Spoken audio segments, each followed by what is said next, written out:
Okay, going to take a look at Photoshop CS6 and 3D capabilities. We're going to be modeling a 3D version of the Minecraft grass block icon. So, to begin, let's open a new document. I'm going to choose a square dimension, and let's use 512. You can really do whatever you want. It depends on what size you want your block to be and what you're going to be working with. Let's just do this for now. 512. Right, so we need to essentially create a texture for each of our sides of the cube and the top and the bottom. So let's go ahead and create the classic grassy side. I've chosen ahead of time some colors for the brown. You can copy these down if you like. You can really use any color as long as it looks sort of like dirt. So this is my darker brown and my lighter brown, A47, B47. Let's go ahead and switch to the gradient tool and drag down. Make sure your foreground color is the darker one. Let's do this again. Okay, so you want to make sure that you have a really nice blend, not too dark at the top. This will become clear in a second. We're going to go to Filter Gallery and to Stained Glass. These are the settings I've used. You can change the light intensity. It's only going to kind of create a more intense light in the middle. You want to make sure, though, whatever you're doing, is that there are definitions in the shapes around all the edges. Down at the bottom, it won't be a problem. But at the top, you want to make sure that you can see each individual bit of stained glass up there. If it's too dark and it melds together, your pixels will be blended together. There are too many dark pixels up there. So let's go ahead and apply this. Now we're going to pixelate with a mosaic. And you can really choose whichever size you like. This is more or less making sure that we have a good rounded off number and that our squares fit inside. You can see that my right side is slightly small. It's not a perfect square. The bottom is also the same way. So we can increase this, and you'll notice that the border increases on those two sides. 41, it looks too much. 39 maybe. 37. 37 looks pretty good. Let's go with that. Alright, so now we have a piece of dirt. We're going to create the grass up top. So let's zoom in. I usually like to stick with making this into quarters. So you see we have 3, 6, 9, 12, 14, 15. It's roughly the same size, and we'll drop down a couple blocks and you'll see what I'm talking about soon. So let's go ahead and select these first 3 here, drag across, and make this nice and even. Okay, so we're going to make a mask for this part of the layer, and we will do a hue and saturation mask. Now, you can kind of adjust this to whichever color you'd like, obviously, but to match the Minecraft-y green color, it's slightly yellow, kind of like this. We'll turn up our saturation just to get a better distribution between the light and the dark pixels. 45, that looks pretty good. Let's go with this. So in order to get a kind of realistic looking piece of grass, what we're going to do is grab our brush tool and make sure you're on the pencil. And I've gone ahead and switched over to square brushes, like here. And just make sure it's the same size as your blocks that you chose earlier. So I chose 37, make sure this is 37 also. And at this point you'll notice that we're editing a mask, so our background and foreground colors are white and black. If you want to add or subtract from the mask, you'll notice that we can just do this to plop in a little green square, or we can plop out the green ones and put in some brown. I'm going to just do this in a couple random spots to make it look more like the classic green grass blocks. Let's just do one of these here. And just know that this is kind of totally manual. It doesn't snap or anything like that, so you have to kind of clean up these little edges.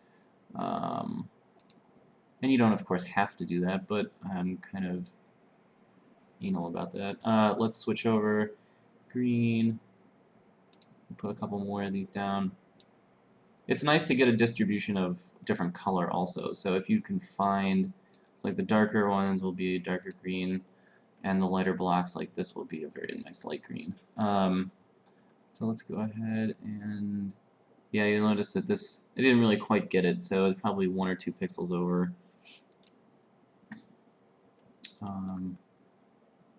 These here, here. Let's zoom out and take a look at that. It's not bad. We'll clean up this edge a little bit here. And this one. Great. And maybe this too. That's a little much. Okay. So this is what we're going to use. Now, I'm on Windows, so go ahead and Control-click the hue saturation layer.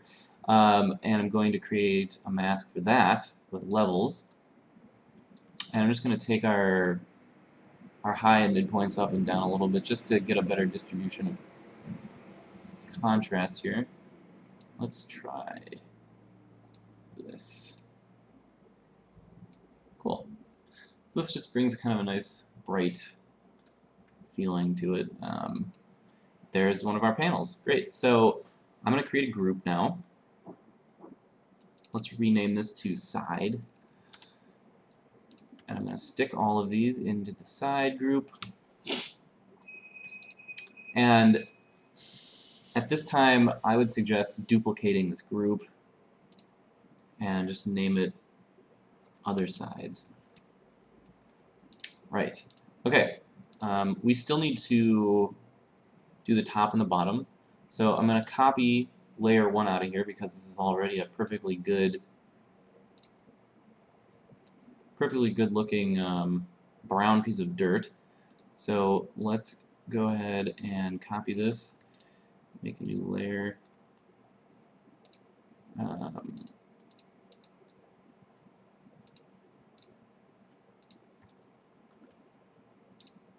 Go back up to our layer here, paste, and I'm going to just call this bottom.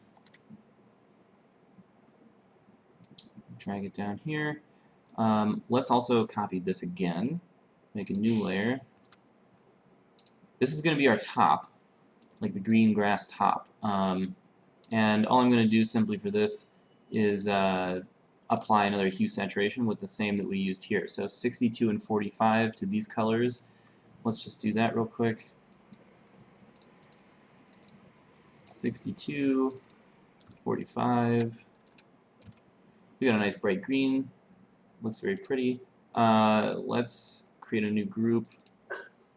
Call it top. And stick these two in the top folder. Alright, great. So I've got my top, my sides. Oops. Let's drag this up to the actual top. There we go. Top, bottom, and other sides. So what we need to do now is dig into 3D. So we're going to create a 3D shape. Before you do any of this 3D work, make sure you convert these all into smart objects. Let's go ahead and, oops. I'm not quite sure why this happens, but if you are not looking at the layer and you create a smart object, it just kind of turns it blank for some reason. But if you are looking at it and have it selected and then create the smart object, it works. Could be a bug, not really 100% sure.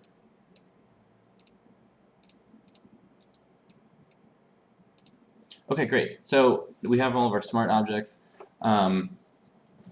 What I'm going to do now is take the first side. Let's take a look at this, make it a little bigger. we're going to switch over to 3D mode. And what I'm going to do with this side selected, I'm going to go to the 3D tab, and I'd like a mesh from the preset, and I'm going to choose cube, and then hit create. So you'll notice that we go right into 3D mode. These panels are all really useful. I'd suggest keeping them open, just for beginners anyway. So we can take a look. I have my move tool selected right now, and if you have the move tool selected, you'll notice the cursor has this little rotating guy. This essentially means rotate the 3D object, roll, drag, slide, and scale. This is in context with whatever is selected down here in 3D mode. So this is my current view. This is essentially just the camera looking at this object. If I select the actual cube, you'll notice that rotating the cube around doesn't rotate the workspace, but the cube itself. So make sure that whatever you're doing, you have the correct thing selected here. So here's my cube, here's the camera, and this is the light. We'll get to the light in a minute. So you'll notice that when I was rotating the cube around, that all the sides are blank except the one that we extruded using our smart object. So what I'd like to do is apply a texture, obviously, to the other sides of this cube. So if this is our front, this must be our right, this is our top, so on and so forth. So let's go ahead and take a look at how to do that. So you'll notice that in the 3D tab, you have all the different materials, and each panel you can individually select and move them and alter them. But in order to get a texture on here, we need to actually go back to the Layers tab. And you'll notice that in our Layers tab, when we have this side extruded selected, that we have bottom material, top material, left, right, back, front, everything's there. If I open up the front material, it should, in theory, be this grass panel, and you'll notice I'm mousing over it right now, and it's kind of popping up like that. And it shows the dimensions. Let's just double click on it, and there we go. So I'm going to switch over to my selection tool. I'm going to try to copy this. Select the whole thing and then copy. Let's close this.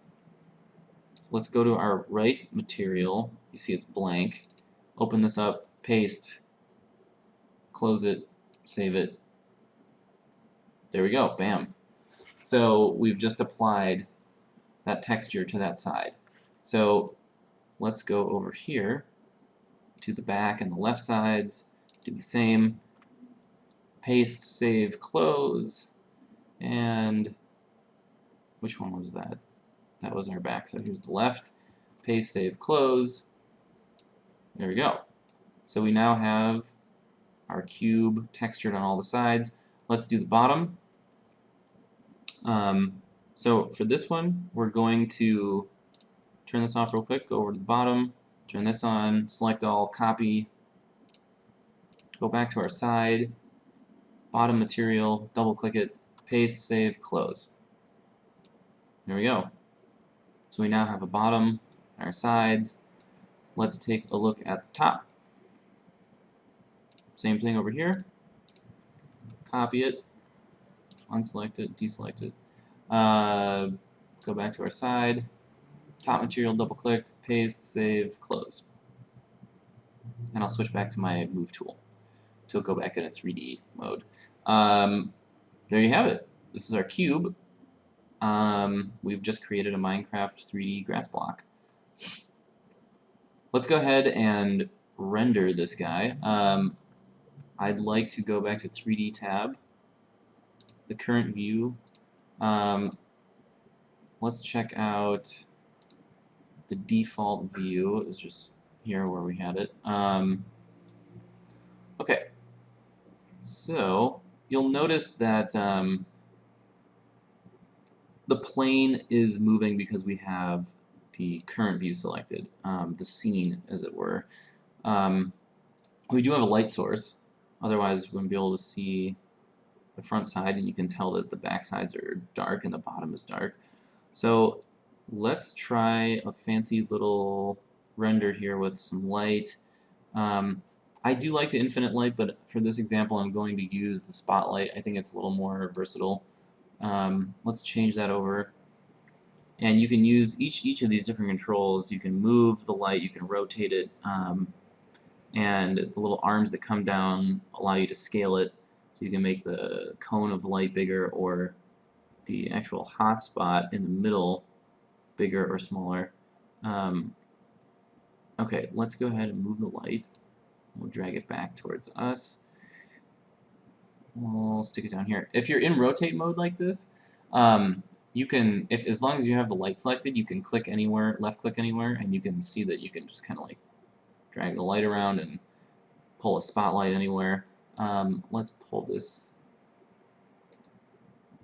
over here a little bit.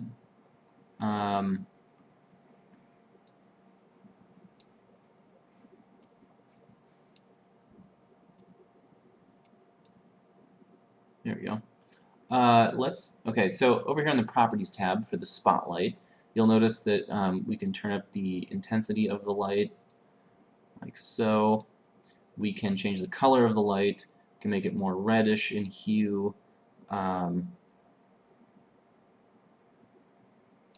Any color, honestly. I kind of tend to like the red or the orange colors, a very, very soft, just to bring out a little more contrast in the brown and the green. So yeah, let's take a look at what this is going to look like in our render.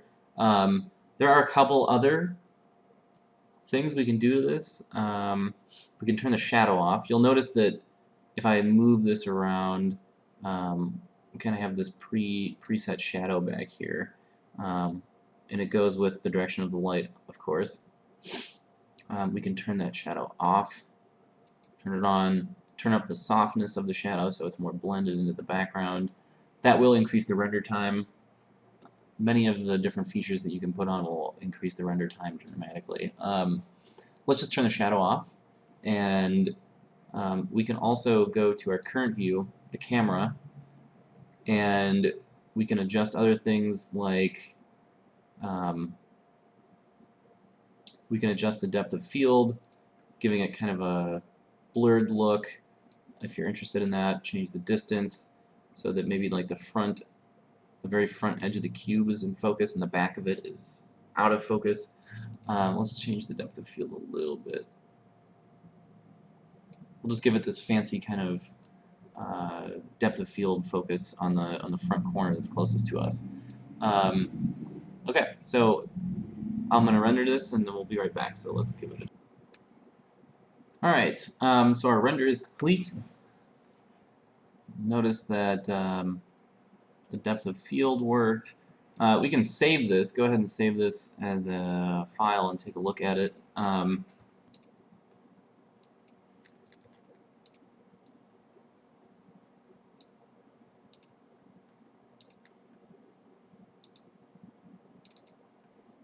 There's our little block.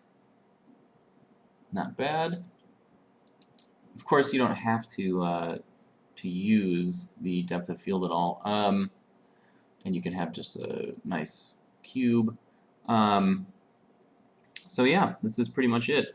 If you'd like to use other blocks, I actually downloaded a 512 HD texture pack for Minecraft.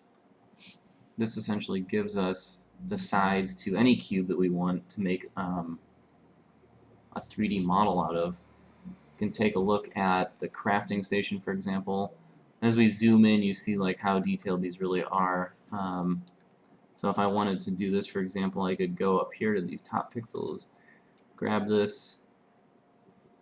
Okay, so here's our crafting station. We can just copy this selection, go back into our 3D model. If I wanted to, we can actually just start a new thing altogether. Looks like I'm a little bit off here, but you can see that if I go to 3D, extract mesh from cube, create, I've got the beginning of a crafting station here. and you can use any 3D texture pack, or I'm sorry, not a 3D, but any texture pack, Minecraft texture pack that's high enough resolution. You could even use low resolution ones if you'd like. I'm sure they would all pretty much work. They're just going to be more pixelated, of course. Or if you'd like to make tiny little models, just choose the appropriate size. So this is the great thing about Photoshop's new 3D modeling. Yeah.